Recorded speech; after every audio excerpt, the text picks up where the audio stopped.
Bonjour à tous, on se retrouve pour une petite finale, un petit test en finale avec des petites questions, toujours un peu pareil, donc sans aller trop loin dans le calcul des variantes de cette finale, dans laquelle clairement les blancs ont un avantage puisqu'ils ont un pion d'avance et en plus c'est à eux de jouer, donc ils peuvent prendre un deuxième pion.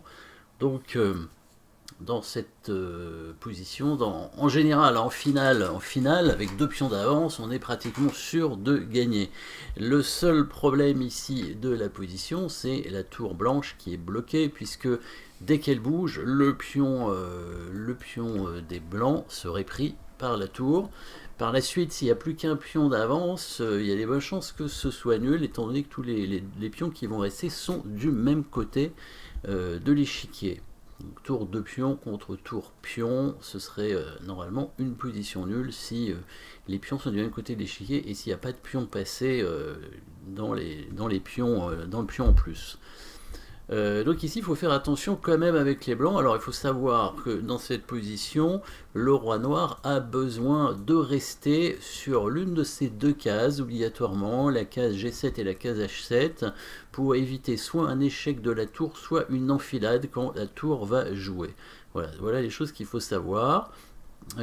Et dernière chose à savoir évidemment, et ça c'est le plus important finalement, c'est que cette position là, justement ce schéma ici, si jamais les blancs ont un deuxième pion d'avance, avec donc la tour bloquée par le pion à une case de promotion, pour que ce soit gagnant, il faut que ce soit un pion de la colonne, pas de la colonne où est placé le roi noir. Donc il ne faut pas que ce soit un pion G ou un pion H en plus, donc supplémentaire, mais par exemple un pion F. À ce moment-là, ce serait gagnant, puisqu'il suffirait d'avancer le pion pour dévier en fait le roi et du coup forcer le roi soit à prendre le pion, soit à se mettre devant, et à ce moment là on aura soit un échec, soit l'enfilade. Du coup ici on sait dans quoi il faut arriver. Maintenant il faut trouver le bon coup, la bonne suite. Et alors on va lire un petit peu les questions qui sont demandées. Donc première question, donc avec 4 réponses possibles. Le plan des blancs à long terme est de venir défendre le pion C7 avec le roi pour libérer la tour. A. Se créer un autre pion passé et le faire avancer rapidement sans l'aide du roi. B. Se créer un autre pion passé et le faire avancer rapidement avec l'aide du roi, ça c'est C, et abandonner le pion C7 et se servir du roi et de la tour pour attaquer le pion G5. Alors la dernière variante, qui est de bouger la tour afin de capturer le pion G5 avec le roi et la tour, ne fonctionne pas. On n'arrivera pas à prendre ce pion, quoi qu'il arrive, avec le roi et la tour, ça c'est sûr. Venir défendre le pion C7 avec le roi pour libérer la tour, évidemment on aimerait bien le faire, sauf qu'on n'y arrivera jamais non plus, étant donné que dès que le roi blanc se rapproche du pion en D6, il va être mis en échec derrière et on ne pourra pas se cacher, il n'y a pas de cachette pour le roi ici. Se créer un autre pion passé, le faire avancer rapidement avec l'aide du roi. Se créer un autre pion passé, c'est sûr, ça il va falloir se créer un autre pion passé. Comme on a dit, il faudra que ce soit un pion F, et on n'aura en fait pas besoin du roi pour l'avancer. De toute façon, le roi, pareil, il sera mis en échec, donc on ne pourra pas défendre le pion. Le roi blanc sera obligé d'aller vers la tour pour éviter les échecs, du coup le pion se débrouillera tout seul.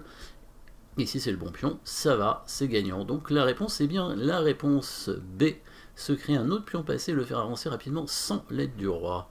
Maintenant, quel est le meilleur coup? Il y a 4 coups possibles. Tour D8, roi prend G3, H prend G3 et tour G8 échec. Évidemment, tour G8 échec, on va surtout pas le jouer. Tour G8 échec, roi prend tour et ce sont les noirs qui gagnent. Merci pour la tour. Tour D8, donc ce serait peut-être avec l'idée d'aller attaquer le pion G5, mais c'est pas bon. Tour prend C7 tout simplement et le pion G5, on n'arrivera pas à le prendre. Maintenant, la question c'est, est-ce qu'il faut prendre avec le roi ou avec le pion? Voilà, c'est surtout ces deux coups-là qui nous intéressent.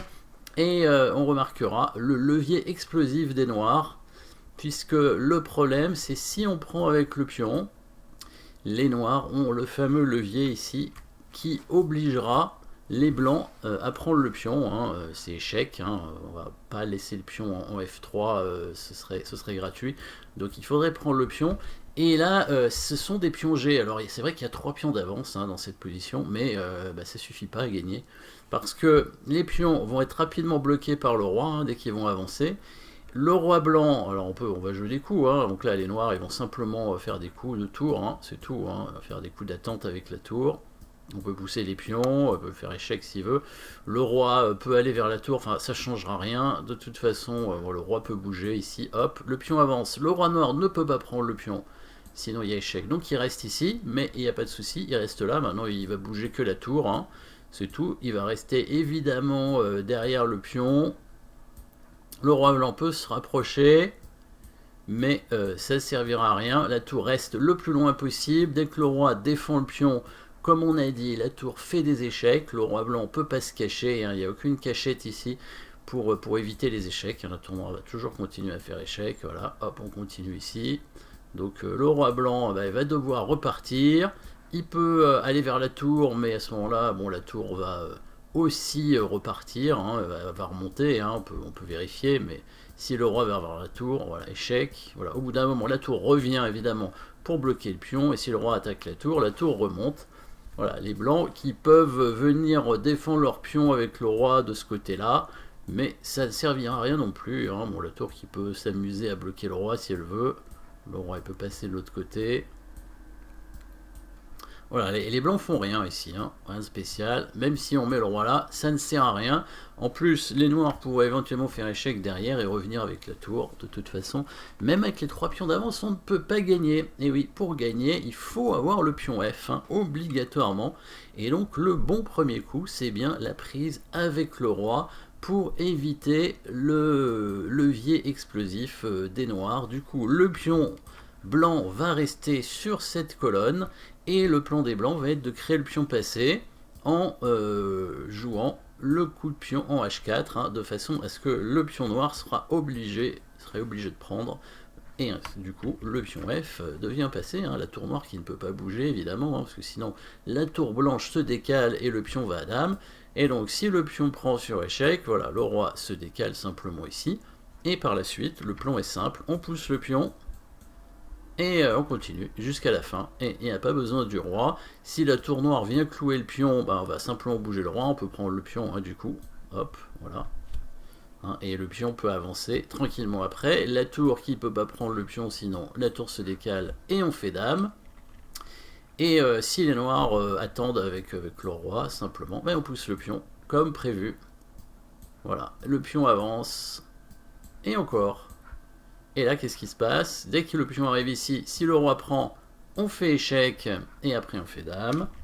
Et si le roi se met devant le pion, c'est la fameuse enfilade, hein, la tour qui vient derrière, et dès que la tour noire prend le pion, on fait échec et on récupère la tour. Donc voilà la solution de cette petite finale technique, hein, important. C'est important, hein, ce genre de situation peut arriver en finale. Merci d'avoir suivi cette petite position, et puis à très bientôt pour une prochaine position.